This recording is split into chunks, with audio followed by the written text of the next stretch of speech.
था कि अम्मी ने ज़रूर उसके जाने के बाद आयसन को कुछ कहा होगा। कुछ लोग नहीं समझ पाते, यूँ कह लो कुछ लोग हीरे की पहचान नहीं कर पाते। ये सिर्फ वही लोग जानते हैं जिन्हें इनकी पहचान होती है। दामिल ने कहा, लेकिन वो मुतमईन नहीं हुई। अच्छा चलो मैं तुम्हें कुछ बताता हूँ, दामिल ने कहा तो आयसन खामोशी से सुनने लगी।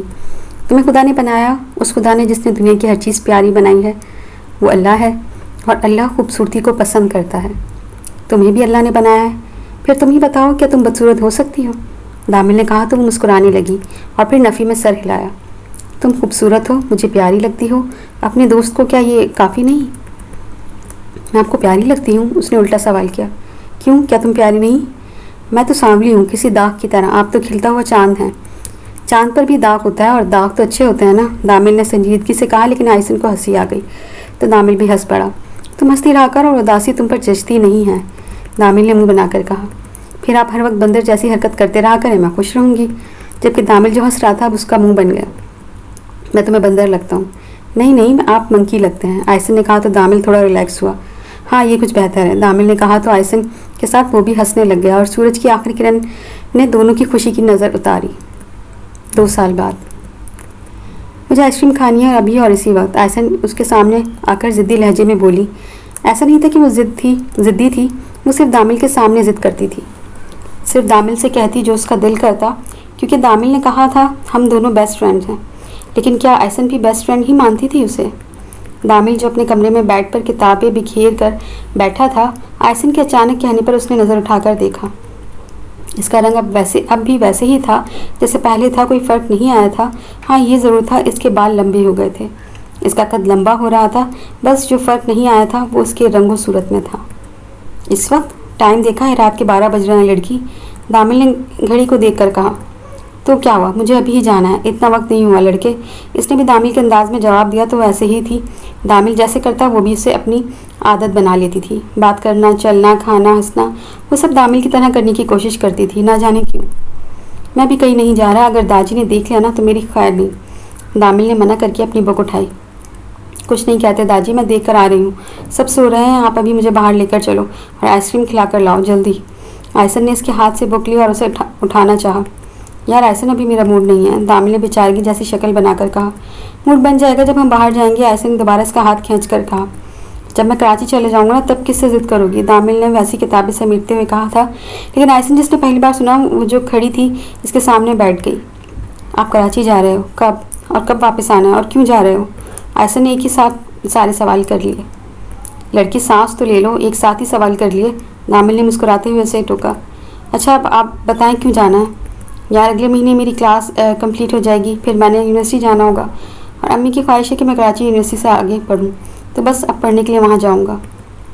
दामिल ने किताबें उठाई और इन्हें टेबल पर रखने लगा। लेकिन यहाँ भी तो यूनी है ना? हाँ है, मैंने कब कहा नहीं है, लेकिन मुझे कराची जाना है।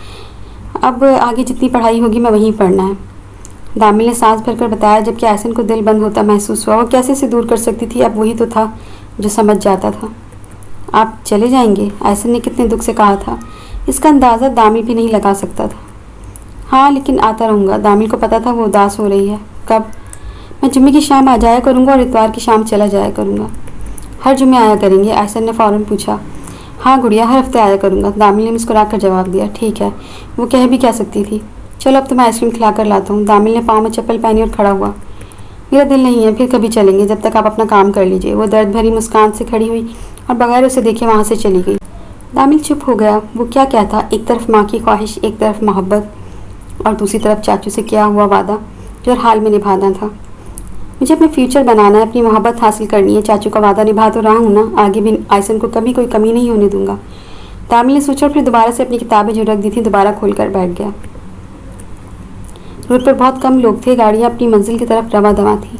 ज़्यादातर बच्चों के वालिदैन लेने आए हुए थे, कुछ वेट कर रहे थे तो कुछ खुद ही घर जा रहे थे। इन्हीं में वो भी थी। आयसन स्कूल के बाहर खड़ी थी और खड़ी कभी लेफ्ट तो कभी राइट साइड नज़र घुमा रही थी। तो दामिल का इंतज़ार कर रही थी जो उसे रोज़ लेने आता था, लेकिन आज न जाने क्यों अभी तक नहीं आया था। आयसन पता नहीं दामिल भाई कब तक आए। एक काम करो, तुम मेरे साथ चलो, मैं तुम्हें हवेली तक छोड़ दूँगी। ज़ैनब ने बैग को कंधे पर दुरुस्त करके आयसन को मशवरा दिया। नहीं आते होंगे, तुम जाओ, मैं चली जाऊंगी। आयसन ने दोबारा गर्दन मोड़कर लेफ्ट साइड देखा जहां दामिल का नामो निशान नहीं था। यार चल लेती मेरे साथ, यहाँ कब तक खड़ी रहोगी धूप में? ज़ैनब ने सर के ऊपर छतरी की तरह हाथ रखकर धूप से बचते हुए कहा। जब तक दामिल नहीं आ जाते, आयसन ने जवाब दिया। ज़ैनब कुछ देर वहीं खड़ी रही, लेकिन जब उसकी हिम्मत जवाब दे गई तो उसने भी हारते हुए कहा, यार अब मैं जा रही हूँ क्योंकि मुझे सख्त गर्मी लग रही है और अब मेरी स्किन भी ख़राब हो जाएगी। इसने अपनी गोरी स्किन पर हाथ रखकर कहा तो आयसन ने इसे गौर से देखा। मुझे फिक्र नहीं कि मेरी स्किन ख़राब हो जाएगी, ये फिर रंग दब जाएगा क्योंकि मेरा ऑलरेडी जला हुआ है। आयसन कहते ही हंसने लगी थी, लेकिन ज़ैनब नहीं हंसी, और वह हंसती भी क्यों? इसे आयसन में कभी कोई बुराई नज़र ही नहीं आई। फजूल बातें मेरे सामने नहीं किया करो, ऐसी बातें करके तुम खुदा की नाशुक्री करती हो, ज़ैनब ने कहा तो उसने हौले से इस बात में सर हिलाया। चलो यार मेरे बाबा आ गए, मैं जा रही हूँ। ज़ैनब ने दूर से देखा कि बाइक पर उसके बाबा आ रहे हैं तो वो आयसन को कहने लगी, ठीक है, ख्याल से जाना। तुम भी मेरे साथ चलो, ज़ैनब ने दोबारा पूछा। नहीं तुम जाओ, दामिल आ जाएंगे, उनके साथ जाऊंगी। आयसन भी बात की पक्की थी अपनी। ओके फ़ाइन, मैं जा रही हूँ, तुम भी चली जाना, ज़ैनब कहती है। अपने बाबा के साथ बैठ गई और फिर देखते ही देखते ज़ैनब भी गायब हो गई। आयसन कितनी देर खड़ी रही, मगर दामिल का कोई अता पता नहीं था वो कहाँ है। लेकिन फिर कुछ देर बाद उसे दामिल की गाड़ी दूर से आती हुई नजर आई। वो जो थोड़ी दूर खड़ी थी अब थोड़ा आगे आकर खड़ी हो गई। दामिल ने इसके आगे आकर गाड़ी रोकी तो वो 2 कदम चलकर गाड़ी का दरवाज़ा खोलकर बैठ गई। आज इतनी देर से क्यों आए लेने? आयसन ने बैठते साथ ही बैग पीछे सीट पर फेंका और फिर दामिल से मुखातिब हुई। यार एक मसला हो गया है, दामिल ने गाड़ी को रिवर्स लेते हुए कहा। क्या हुआ है, सब खैरियत तो है ना? आयसन ने फिक्रमंदी से कहा। नहीं यार कुछ ठीक नहीं है, मेरा एडमिशन नहीं हो पा रहा, मैं क्या करूं? अभी दोबारा टेस्ट जीमेल किया है, अब देखो क्या बनता है, दामिल ने सामने देखते हुए कहा, जबकि आयसन को ना जाने क्या खुशी हुई थी। इसके दिल ने शिद्दत से दुआ की कि काश दामिल का एडमिशन ना हो। इंसान भी कितना खुदगर्ज है, अपने मफाद के लिए दूसरों की खुशी की परवाह किए बगैर अपने लिए सोचता है, ये देखे बगैर कि जो उसका फ़ायदा है वो किसी दूसरे का ख्वाब भी तो हो सकता है ना। ख्वाब फ़ायदे से ज़्यादा अहमियत रखते हैं। आयसन ने नहीं सोचा, इसने आगे कुछ नहीं पूछा दामिल से और ना कहा। दामिल भी खामोशी से ड्राइव कर रहा था, लेकिन आयसन के चेहरे पर मुस्कान आ गई। इसने दिल से दुआ की कि अल्लाह करे दामिल का एडमिशन ना हो। वो पूरे रास्ते यही दुआ करने का सोचती रही। शाम का वक्त था, सूरज की किरण अब मध्यम पड़ रही थी और आयसन वहीं पर जानमाज बिछाए दुआ में मसरूफ़ थी। या अल्लाह दामिल का एडमिशन ना हो, वो जो चाहते हैं वो ना हो। अगर इनका एडमिशन हो गया तो मैं यहाँ अकेली रह जाऊँगी, मेरे साथ कोई नहीं होगा। अल्लाह पाक आप सुन रहे हैं ना, प्लीज़ दामिल जो चाहते हैं वो ना हो। इसने दुआ करके अपने सांवले चेहरे पर हाथ फेरा। अगर इसकी दुआ कबूल हो गई तो दामिल की ख्वाहिश, इसका ख्वाब और उसकी मोहब्बत दूर हो जाएगी। लेकिन अगर दामिल की दुआ कबूल नहीं हुई तो वो सांवली एक बार फिर अकेली रह जाएगी। यूँ समझो वो दोबारा से यतीम हो जाएगी। वो पगली नहीं जानती थी महबूब की ख्वाहिश सबसे पहले होती है। महबूब जो चीज़ महबूब हो वो उसे भी पसंद होनी चाहिए, ये तो मोहब्बत की शर्त है। अगर महबूब का भी कोई महबूब है तो तुम पर लाजिम है तुम उसे रकीब की जगह अपना भी महबूब बना लो, क्योंकि तुम्हारा दिल महबूब की खुशी में ही खुश रह सकता है। आयसन क्या कर रही हो? आयसन जो जहाँ नमाज तक लगा रही थी, दामिल के कमरे में झुकने पर उसने मुस्कुराकर उसे देखा। नमाज पढ़ रही थी, आपको कोई काम था क्या? आयसन ने जहाँ नमाज टेबल पर रखकर पूछा। इसने दुपट्टे का स्कार्फ बांधा हुआ था। सांवले रंग पर सफ़ेद दुपट्टा कुछ जच तो नहीं रहा था, लेकिन नमाज के लिहाज से ठीक लग रहा था। आयसन तुम्हारी दुआ कबूल हो गई यार, मैं कितना खुश हूँ, तुम सोच भी नहीं सकती, मेरा एडमिशन हो गया है। शुक्रिया मेरे लिए इतनी दुआ करने के लिए, दामिल ने करीब आकर इसका हाथ पकड़कर बोला था, जबकि आयसन जो खुशी से मुस्कुरा रही थी अब बस मुस्कान धीरे धीरे सिमट रही थी। मैं बहुत खुश हूँ, बहुत बहुत ज़्यादा। दामिल खिड़की के पास जाकर खड़ा हुआ। सबसे बड़ी खुशी मिली है मुझे, इसने मुस्कुराकर कहा तो अनम का चेहरा इसकी आंखों के सामने लहराया था। जबकि वो बस चुप खड़ी थी, इसने एक नज़र जहाँ नमाज को देखी, ये हुई थी इसकी दुआ कबूल। उसने कितनी दिल और शिद्दत से दुआ मांगी थी, इसका ये सिला मिला था उसे। और इसी खुशी में आज मैं तुम जहाँ कहोगी वहाँ लेकर जाऊँगा, जो बोलोगी मानूंगा। दामिल घुमा और चलता हुआ आयसन के सामने आकर खड़ा हो गया। आप ना जाएं, आप यहीं पढ़ लीजिए, आप प्लीज़ ना जाएं, प्लीज़ मैं नहीं रह सकती आपके बगैर। इसने इसके सामने हाथ जोड़े थे, जबकि दामिल हैरत से इसे देख रहा था। ऐसा नहीं हो सकता, मेरा एडमिशन हो चुका है। इसने नफ़ी में सर हिलाया। खुदा करे आपका एडमिशन कैंसिल हो जाए या कोई और वजह बन जाए, आप ना जा सकें। इसने रोते हुए कहा था तो दामिल को दुख हुआ कि वो कितनी अच्छी और मुखलिस दोस्त समझता था उसे, लेकिन वो क्या निकली। तुम्हें पता है मैं ठीक कहती हूँ, तुम बस खुद गर्ज हो, मुझे तुम्हारा एहसास करना ही नहीं चाहिए था। मैं तुम्हारा कितना करता हूँ, अपनी माँ से भी आगे तुम्हें रखा और तुम्हारी सोच पर मुझे अफसोस हो रहा है, मैंने ऐसा क्यों किया। दामिल उससे दूर होते हुए कह रहा था, जबकि इसने सर नफ़ी में हिलाया। आयसन क्या सोच रही हो, कहाँ खो गई थी? दामिल ने इसे कंधे से पकड़कर हिलाया तो ख्यालों से बाहर आई। वो हाँ कहीं भी नहीं, मैं तो बस कुछ नहीं। मुबारक हो आपको, बस मुझे भूल ना जाना वहाँ जाके। आयशा ने ज़बरदस्ती की मुस्कान लबों पर लाकर शिकवा लहजे में कहा तो दामिल हंसने लग गया। पागल, तुम्हें कौन भूल सकता है, तुम तो मेरी छोटी सी जान हो। दामिल ने कहा तो बस मुस्कुरा ही सकी। अच्छा चलो जल्दी से रेडी होकर नीचे आ जाओ, फिर मैं तुम्हें कहीं बाहर से आइसक्रीम खिला लाता हूँ। मैं ना नहीं सुनूंगा तुम्हारी। दामिल जाता मुड़ा और ज़िद्दी लहजे में कहता बाहर चला गया। इसके जाते ही उसने अपना दुपट्टा सर से उतारा और बेड पर फेंका। मैंने कहा था ना आपसे दुआ की थी, क्यों कबूल नहीं की मेरी दुआ? बताएं लपाक, क्या आप भी मुझे नापसंद करते हैं? आपने ही मुझे ऐसा बनाया है, फिर आपको कैसे मुझसे नफरत कर सकते हैं? मैं इतनी बुरी नहीं हूँ लपाक, यकीन करें मेरा। वो बेड पर बैठी थी और साथ ही उसकी आंख से एक आंसू उसके सांवले गालों पर किसी लकीर की सूरत नजर आया था। वो दोनों गाड़ी में बैठे थे। दामिल अपनी खुशी जाहिर कर रहा था, इसे कभी कोई बात बताता तो कभी कोई बात, जबकि वो बस चुप बैठी खिड़की से बाहर देख रही थी। इसे समझ नहीं आ रहा था वो क्या करे, कैसे रोके, लेकिन अब इसने सोच लिया था अब नहीं रोकेगी। अब वो बस जा ही तो रहा है ना, आ जाएगा एक दिन, बस उसने सोच लिया था। अब वो कुछ नहीं कहेगी, वो आ जाएगा। अच्छा चलो ये बताओ क्या खाओगी, क्या खाना है? दामिल ने पूछा तो इसने दामिल की तरफ देखा। मुझे भूख नहीं है, आप खा लें। खा लिएगा, मैं बस आइसक्रीम खाऊंगी, आयसन ने नर्म मुस्कान के साथ कहा। आयसन तुम उदास उदास सी हो, कोई बात है तो शेयर करो मुझसे। नहीं कोई बात नहीं, बस वैसे ही थोड़ी तबीयत ख़राब है, आयसन ने कहा तो दामिल के माथे पर फिक्रमंदी की लकीरें आ गईं। क्या हुआ है? एक काम करते हैं, हम पहले अस्पताल चलते हैं, फिर आइसक्रीम खा लेंगे, दामिल ने कहा तो आयसन ने जल्दी से नफ़ी में सर हिलाया। नहीं वैसे ही स्कूल की थकन होती है, आज बस थक गई हूँ इसलिए। यार तो अपना ख्याल रखा करो ना, तुम्हें पता भी है ना गर्मी कितनी हो रही है, दामिल ने ड्राइव करते हुए इसे एक नज़र देखकर फिक्रमंदी से कहा।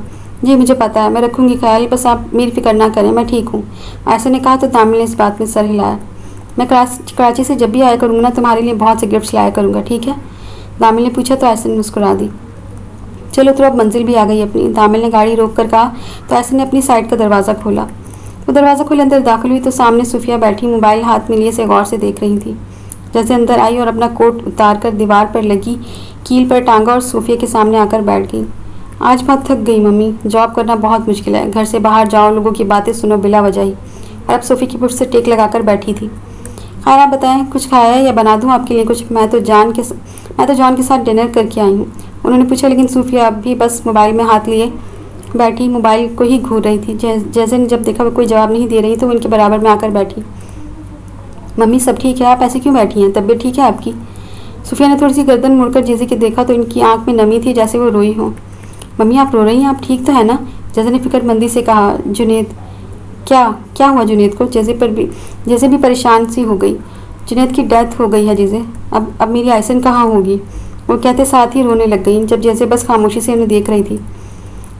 आपको किसने बताया? जैसे ने पूछा। मैंने अभी उसके घर कॉल की थी, उसकी मुलाजमा ने कॉल उठाई और कहा कि जुनेद की डेथ 2 साल पहले ही हो चुकी है। जैसे मेरी आयसन कहाँ होगी? तुम एक काम करो, कल ही पाकिस्तान जाओ और उसे लेकर आओ। तुम नहीं तो मैं इसे पाल लूँगी, सारा खर्चा मैं उठा लूँगी इसका। सूफिया को बस अपनी नवासी की फ़िक्र थी, जबकि जो उसकी माँ थी उसे कोई फ़र्क नहीं पड़ता था आयसन जिए या मरे। जुनेद की फैमिली है, वहाँ वो प्यार देगी आयसन को, आप इसकी फ़िक्र ना करें, जैसे बोलकर खड़ी हुई। जब एक माँ जिसने उसे पैदा किया वो इसकी फ़िक्र नहीं कर रही तो तुम कैसे उम्मीद रख सकती हो कि कोई दूसरा उसे प्यार करेगा? नहीं है वो मेरी बेटी, नहीं। क्या मैंने उसे पैदा?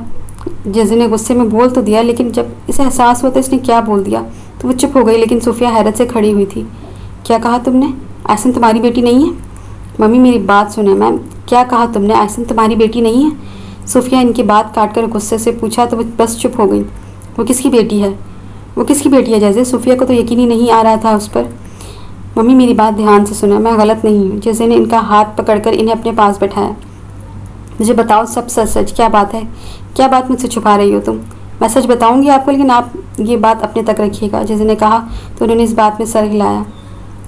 तुम्हारी फैमिली मुझे क्यों नहीं कबूल कर सकती? जैसे ने पूछा तो जुनेद ने एक नज़र इन्हें देखा और फिर उठकर खड़े हो गए। क्योंकि तुम गैर मुस्लिम हो और वो कभी कबूल नहीं करेंगे। लेकिन जुनेद ने अधूरी बात छोड़ी तो जैसे भी उठकर इनके पीछे खड़ी हो गई। लेकिन क्या? जुनेद ने एक गहरी सांस ली और फिर इसकी तरफ मुड़े। अगर हमारी कोई औलाद होती तो मैं इन्हें मना लेता, क्योंकि हम पाकिस्तानी फैमिली में ये होता है कि अगर कोई घर वालों की इजाज़त के बगैर शादी कर लेता है तो फिर उसकी औलाद होने पर इनकी फैमिली से और उसके पार्टनर को कबूल कर लेते हैं। लेकिन अभी तक, जुनेद ने कहा। चुप हो गए, जबकि जैसे कुछ बोल ही नहीं पाई।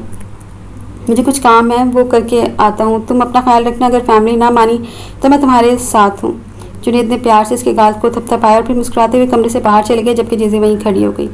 वो मोहब्बत करती थी जुनैद से बेइंतहा, लेकिन वो ये भी जानती थी जब जुनैद को पता चलेगा कि वो कभी माँ नहीं बन सकती, उसे छोड़ने में वक्त नहीं लगाएगा, वो इसे छोड़ देगा। लेकिन इसे मोहब्बत थी तो वो कैसे छोड़ सकती थी उसे।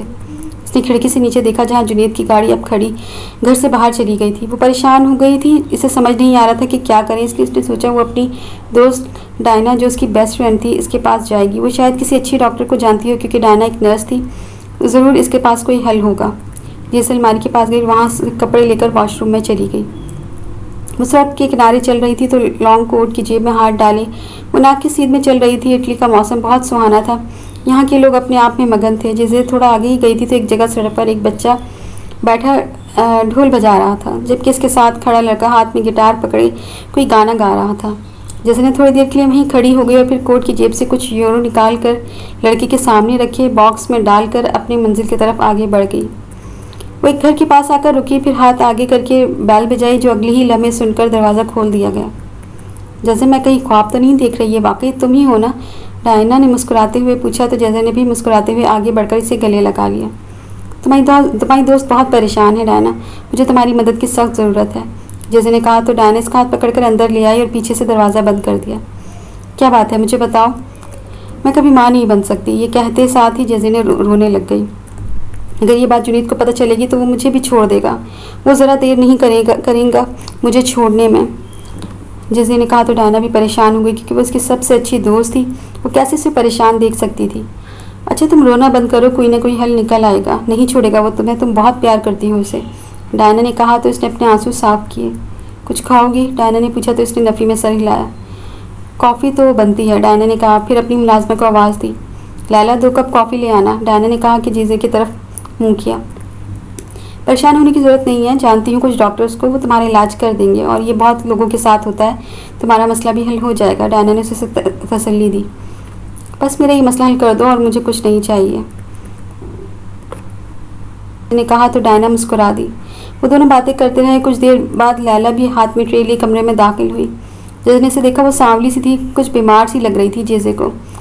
तुमने न्यू मुलाजमा रखी है, पुरानी वाली कहाँ है? जेज़े ने पूछा तो लैला ने कप रखते हुए नज़र उठाकर उसे देखा। यार उसकी तबीयत ठीक नहीं रहती थी तो बस इसलिए मैंने उसे फारिग कर दिया। ये अच्छी है, सारे काम जल्दी कर देती है और ऊपर के कोई काम हो वो भी कर देती है बगैर नखरे किए। डायना ने मुस्कुराकर लैला की तरफ देखकर कहा तो लैला मुस्कुरा दी थी। तभी जेज़े ने देखा कि इसके गाल पर डिम्पल पड़ रहा है, मगर उसके ऊपर कुछ खास नहीं लग रहा था। लैला शायद कुछ कहना चाहती थी, मगर डायना की बात सुनकर वो वापस मुड़ गई थी कि तभी उसे चक्कर आया और वो ज़मीन बोस हो गई। जेज़े और वो डायना जिन्होंने अभी हाथ में कप लिया ही था, लैला को देखकर दोनों ने कप वापस रखा और जल्दी से लैला के पास आई। लैला उठो, एकदम से क्या हो गया उसे? डायना ने इसे उठाते हुए खुद से कहने लगी। जैसे अगर तुम बुरा ना मानो तो क्या तुम इसे सोफे पर लिटाने में मेरी मदद कर सकती हो? हाँ क्यों नहीं, आ जाओ उठाएं इसे। दोनों की कोशिश से लैला कुछ घंटे बाद होश आ गया तो जेज़े ने देखा कि तो फ़ौरन डायना को मुखातिब किया। डायना देखो इसे होश आ रहा है। डायना कर इसके पास आई, उसका हाथ पकड़कर इसके पास बैठ गई। लैला तुम्हें पता है ना तुम्हारे साथ क्या है? डायना ने कहा तो लैला ने सर इस बात में हिलाया। तो फिर इतना काम क्यों कर रही हो इस हालत में? इतना काम नहीं करते, बच्चे के लिए अच्छा नहीं होता। डायना ने एक नर्स होने की सूरत में इसे समझाया तो वो चुप हो गई। मैडम मुझे ये बच्चा नहीं चाहिए, मेरे 3 बेटे हैं, इनका गुजारा बहुत मुश्किल से होता है, मेरा शौहर मुझे मारता है, वो नशे करता है, मुझे अब और बच्चे नहीं चाहिए। लैला कहती हुई रोने लग गई। लेकिन तुम ऐसा नहीं करो, ये अच्छा नहीं है, डायना ने उसे समझाया।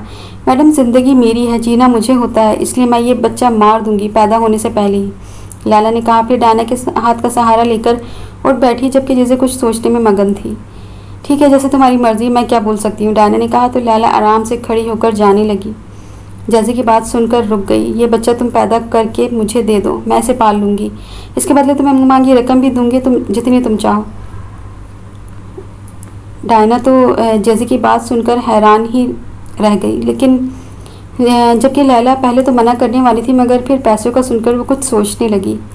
5 लाख चाहिए मुझे, लैला ने सोच कर कहा।